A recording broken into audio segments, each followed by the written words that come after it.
இமார்டல்ஸ் நான் நினைப்புத்தன். So dragon டைமாவோட எபிசோட் 70 ரீசெண்டாக ரிலீஸ் பண்ணியிருந்தாங்க.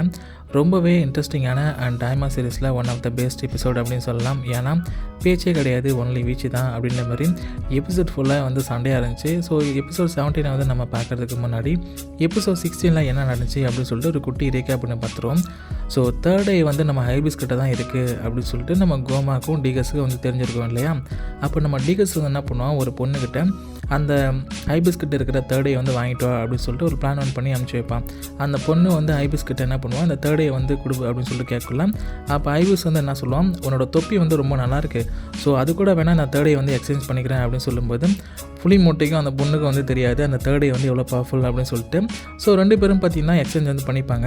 ஸோ உடனே அந்த பொண்ணு என்ன பண்ணுவோம், ஃபைனலி நம்ம கோமா கிட்ட போயிட்டு அந்த தேர்ட் டே வந்து கொடுத்துருவான். அதாவது கொடுத்துட்டு அதுக்கேற்ற மாதிரி சில பல சன்மானங்களை வாங்கிட்டு அவள் வந்து கிளம்பிடுவான். ஸோ ஃபைனலி நம்ம தலைவன் கோமா எதிர்பார்த்த அந்த தருணம் வந்து வந்துடும். ஸோ தேர்ட் டே வந்து அவனுக்குள்ளே இன்ஸ்டால் பண்ணிப்பான். அண்ட் அதே சமயம் இந்த பக்கம் நம்ம டென்டேவை பார்த்திங்கன்னா நம்ம டிகஸ் வந்து கடத்திட்டு போக ட்ரை பண்ணக்குள்ள அப்போ நம்ம பசங்க வந்து உள்ளே போயிட்டு டென்டேவை வந்து காப்பாற்றிடுவாங்க. ஸோ இதோட அந்த எபிசோட் 16 பார்த்திங்கன்னா முடிஞ்சிருக்கும். அண்ட் எபிசோட் 17 வந்து வருவோம். ஸோ எபிசோட் 17ஓட ஸ்டார்டிங் செல்லில் நம்ம பசங்க வந்து பேலன்ஸாக இருக்கிற ஒரு டிராகன் பால் எடுக்கணும் அப்படின்னு சொல்லிட்டு கோமாவோட கேசலுக்கு வந்து வருவாங்க. பட் அந்த இடத்துல டாமி கிட்ட சேலஞ்ச் பண்ணலாம் அப்படின்னு சொல்லிட்டு பார்க்கும்போது தான் ஸோ டிராகன் பால் அங்கே இருக்காது. ஸோ மதுரை முத்துப்பாண்டிவே அடிச்சிட்டாங்கடா அப்படின்ற மாதிரி நம்ம மார்ஜின் 2 பார்த்தீங்கன்னா டாமி கிட்ட டீம் அங்கே இருக்க டிராகன் பாலை வந்து எடுத்திருப்பான். ஸோ இது தெரிய நம்ம பசங்க வந்து ஷாக்கிங் ஆக அப்போ தான் அந்த இடத்துல வந்து என்ட்ரி கொடுக்குறான் நம்ம டார்லிங் அரின்சு. அப்போ நம்ம அரின்சு வந்து பார்த்தவொடனே நம்ம ஷின்னு போயிட்டு அவன் சிஸ்டர்கிட்ட பேசுகிறான். இது மாதிரி எப்படி இருக்க சிஸ்டர், உன்னை பார்த்து ரொம்ப நாள் ஆச்சு, அது மட்டும் இல்லாமல் உன்னோட பிளான் என்னன்னு எனக்கு நல்லாவே தெரியும். ஸோ நீ வந்து இந்த டீமர் ரொம்ப ஆளக்கூடிய ஒரு டீமன் கிங்காக ஆகணும் அப்படின்னு சொல்லிட்டு தான் ஆசைப்பட்றேன். பட் உன்னோட புத்திசாலித்தனத்தை வந்து ஒரு நல்ல விஷயத்துக்கு பயன்படுத்து, அமைதிக்காக பயன்படுத்து அப்படின்னு சொல்லிட்டு நம்ம ஷின்னு பார்த்தீங்கன்னா நம்ம அரின்சுக்கிட்ட வந்து சில பல அட்வைஸ்களை போட அப்போ நம்ம அரின்சு வந்து சும்மா இருப்பாளாம். அதாவது ஷின்னு நீ பார்க்க வந்து இன்னும் குள்ளமாயிட்டே போயிட்டுருக்க அப்படின்னு சொல்லிட்டு நம்ம ஷின்னை வந்து கலாய்க்கிறான். அது மட்டும் இல்லாமல் அமைதின்றது இந்த டீமன் ரூமில் வந்து கிடையவே கிடையாது. நான் ஒரு வந்து டாமினன்ட் கிங்காக வந்து மாறணும், அது மட்டும் இல்லாமல் எல்லா உலகத்தையும் வந்து கைப்பற்றணும் அப்படின்ற மாதிரி தன்னோட ஈவில் பிளானை வந்து ஷின்னுக்கிட்ட வந்து சொல்லுவான். அப்போ ஷின்னோட ஃபேஸ் ரியாக்ஷன் வந்து நீலாம் திருந்தவே மாட்டாடி அப்படின்ற மாதிரி தான் இருக்கும். அப்போ வந்து ஸ்ட்ரெயிட்டாக பாயிண்ட்டுக்கு வருவா நம்ம அரின்சு. அதாவது அவங்ககிட்ட 2 டிராகன் பால் இருக்குது, என்கிட்ட ஒன்று இருக்குது. ஸோ 2 டீமில் இருந்தும் ஒருத்தர் சண்டை போடலாம். ஸோ யார் ஜெயிக்கிறாங்களோ அவங்களுக்கு 3 டிராகன் பால் எடுத்துக்கலாம் அப்படின்ற மாதிரி நம்ம அரின்சு பார்த்தீங்கன்னா ஒரு டீல் ஒன்று பேசுவோம். அப்போ நம்ம ஷின் டீம் பார்த்திங்கன்னா கன்ஃபியூஸாக இருப்பாங்க. ஸோ கொஞ்சம் பயப்படுவாங்க என்ன பண்ணுறது அப்படின்னு தெரியாமல். அப்போ நம்ம தலையை வந்து சேலஞ்சா, அதாவது ரிஸ்க் எடுக்கலாம், எனக்கு ரிஸ்க் சாப்பிட்ற மாதிரி அப்படின்னு சொல்லிட்டு சும்மா சட்டையை முறிக்கிட்டு நம்ம கோகு பார்த்தீங்கன்னா களத்தில் இறங்கிடுவார் தலைவன். அப்போ பார்த்தீங்கன்னா ஓகே நானும் போய் சண்டை போடுறேன் அப்படின்னு சொல்லிட்டு மார்ஜின் வந்து கோகு கூட சண்டை போவோம். அப்போ வந்து நம்ம அரின்ஸ் வந்து ரே இப்படி மட்டும் நீ இங்கே போகிற, மார்ஜின் 2 நீ போய் சண்டை போடு அப்படின்னு சொல்லிட்டு நம்ம மார்ஜின் 2 வந்து கோகு கிட்ட போயிட்டு சண்டை போட சொல்லுவான் நம்ம அரின்ஸு. ஸோ மார்ஜின் 2 வர்சஸ் கோகு அந்த ஃபைட் வந்து ஸ்டார்ட் ஆகும். So margin 2 versus Coco fight வந்து பார்க்க ரொம்ப நல்லாயிருக்கும். ஏன்னா வந்து ஓகே ஸோ எடுத்தவொடனே வந்து நம்ம தலைவன் சூப்பர் சேனாக மாறிடுவான். ஏன்னா 2 வந்து அந்தளவுக்கு பவர்ஃபுல் தான் அப்படின்னு சொல்லி நான் நினச்சிட்டு இருக்கும்போது பட் அவ்வளோ சீக்கிரம் வந்து கோகு சூப்பர் சேனாக வந்து மாற மாட்டார். ஸோ ரொம்ப நேரம் வந்து நார்மல் ஃபார்ம்லேயே என்ன சொல்கிறது ரொம்ப நல்லா தண்ணி கட்டிகிட்டு இருப்பான் மார்ஜின் 2க்கு. ஸோ எல்லா டிஃபென்ஸ் அண்ட் அட்டாக்கு ரொம்பவே நல்லாயிருக்கும் அந்த ஃபைட் பார்க்கும்போது. அதுக்கப்புறமா டக்குன்னு சூப்பர் சேனா மாதிரி ஒரு சமாளிக்க முடியாத டைமில் சூப்பர் சேனா மாதிரி 2 பேரும் கொஞ்சம் ஈக்குவலாக வந்து ஃபைட் பண்ணிகிட்டு இருப்பாங்க மார்ஜின் 2 வர்சஸ் கோகு. பட் அந்த இடத்துல தான் டக்குன்னு நடுவில் வேறு ஒரு உருவம், வேறு ஒரு கேரக்டர் வந்து வரும், ஒரு பிளாஸ்ட் ஒன்று விட்டு. அப்போ 2 பேரும் பார்த்திங்கன்னா யாரா அவன் சண்டைக்கு நடுவில் அப்படின்னு சொல்லும்போது தான் so finally he is here. நம்ம கிங் கோமா வித் தேர்ட் ஐயோட வந்து பயங்கரமாக நிற்பான். ஸோ எனக்கு வந்து ஒரு ஆச்சரியத்தோடு நான் பார்த்தது என்னென்னா நம்ம கிங் கோமா வந்து மூஞ்சை தவிர மற்ற எல்லாம் பாடி எல்லாமே பார்க்க நம்ம ஜிரன் மாரி இருக்கும். ஸோ இதில் வந்து சில பல ஹிடன் டீட்டெயில்ஸ்லாம் வந்து கொடுத்துருக்காங்கன்னு நினைக்கிறேன். I hope so.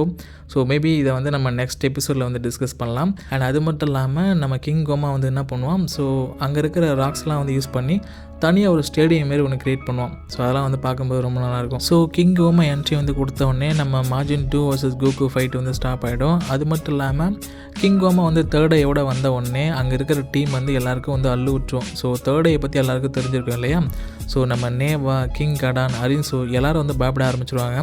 ஸோ தொலைஞ்சு போன தேர்ட் ஐ வந்து எப்படி கிங் கோமாவுக்கு வந்து கிடச்சிது அப்படின்னு சொல்லிட்டு பார்த்துட்டு இருக்கும்போது தான் அப்போ நம்ம பல்மா வந்து கண்டுபிடிச்சிருவோம். அதாவது ஹைபிஸ் கிட்ட கேட்பேன், ஹைபிஸ் வாங்கிட்ட தானே தேர்ட் ஐ வந்து இருந்துச்சு, ஸோ எப்படி அவங்ககிட்ட போச்சு அப்படின்னு சொல்லக்கல தான். அப்போ அந்த புலிமுட்டை ஹைபிஸ் வந்து இந்த தொப்பி நல்லா இருந்துச்சுன்னு சொல்லிட்டு நான் எக்ஸ்சேஞ்ச் பண்ணிட்டேன் ஒருத்திக்கிட்ட அப்படின்னு சொல்லும்போது தான் ஸோ எல்லோரும் வந்து தலையில் வந்து அடிச்சுப்பாங்க. ஸோ இப்போ அடிச்சுக்கிட்டு வந்து என்ன பிரயோஜனம், ஸோ இதை வந்து முன்னாடியே வச்சுருக்கேன் இல்லையா. ஸோ உடனே பார்த்தீங்கன்னா ஓகே பேசுனது போதும் அப்படின்னு சொல்லிட்டு நம்ம கிங் கோமா வந்து எல்லார் மேலேயும் அட்டாக் பண்ண ஆரம்பிப்பான். ஸோ நம்ம கோகு டீம் பார்த்திங்கன்னா மறுபடியும் வந்து ஃபைட் பண்ண ஸ்டார்ட் பண்ணுவாங்க. அப்போ நம்ம கோகு பார்த்திங்கன்னா முடிஞ்ச வரைக்கும் வந்து போராடுவான். அது மட்டும் இல்லாமல் கோகு வந்து ஃபைட்டிங்கில் எல்லாரோட ஹெல்ப்பும் வந்து கேட்க ஆரம்பிச்சிடுவான். ஸோ இது வந்து பல்மாக்கு வந்து ரொம்ப ஆச்சரியமாக இருக்கும். ஏன்னா கோகு வந்து இது வரைக்கும் யாரோட ஹெல்ப்பையும் ஃபைட்டில் வந்து கேட்டிருக்க மாட்டான், அதாவது ஸ்டார்டிங்லே. ஸோ அப்போ வந்து பல்மா வந்து நினைப்பா, ஸோ கோகு வந்து இது வரைக்கும் யாரோட ஹெல்ப்பையும் வந்து ஃபைட்டிங்கோட ஸ்டார்டிங்கில் வந்து கேட்க மாட்டான் அப்படின்னு சொல்லிட்டு கேட்கும்போது தான் அப்போ வந்து அங்கே இருக்கிறவங்க சொல்லுவாங்க, ஸோ அப்போ தேர்டையோட பவர் வந்து அந்தளவுக்கு அதிகமாக இருக்குது. ஸோ அதனால தான் வந்து கோகு ஸ்டார்டிங்கில் யாரோட ஹெல்ப்பையும் வந்து கேட்குறான் அப்படின்னு சொல்லும்போது ஸோ நம்ம டீம் வர்சஸ் நம்ம கிங் கோமா ஃபைட் வந்து ஸ்டார்ட் ஆகும். ஸோ நம்ம டீமும் வந்து முடிஞ்ச அளவுக்கு எல்லோரும் வந்து ஃபைட் பண்ணுவாங்க. அது மட்டும் இல்லாமல் ஸோ அதாவது காமையா, கேலிகன், நம்ம பிக்கலோட ஃபைனல் அட்டாக்கு, அது மட்டும் இல்லாமல் க்ளோரியோ, பேன்சி எல்லோரும் முடிஞ்ச அளவுக்கு அவனோட ஃபைனல் அட்டாக் எல்லோரும் போட்டுமே நம்ம கிங் கோமா பார்த்திங்கன்னா அசால்ட்டாக எல்லாத்தையும் வந்து தடுத்து டாச் பண்ணிட்டு போயிட்டு இருப்பான். ஸோ இது வந்து எல்லாேருக்கும் ரொம்ப ஆச்சரியமாக இருக்கும். அண்டு அதாவது இந்த ஃபைட்டை வந்து ரொம்ப நேரம் எக்ஸ்பிளைன் பண்ண முடியல, ஏன்னா இது வந்து எபிசோடாக வந்து பார்க்கும்போது உங்களுக்கு வந்து ரொம்ப ஈஸியாகவே புரியும். ரொம்ப இன்ட்ரெஸ்டிங்கான ஒரு ஃபைட்டு தான், கண்டிப்பாக நீங்கள் வந்து செக் பண்ணி பாருங்கள்.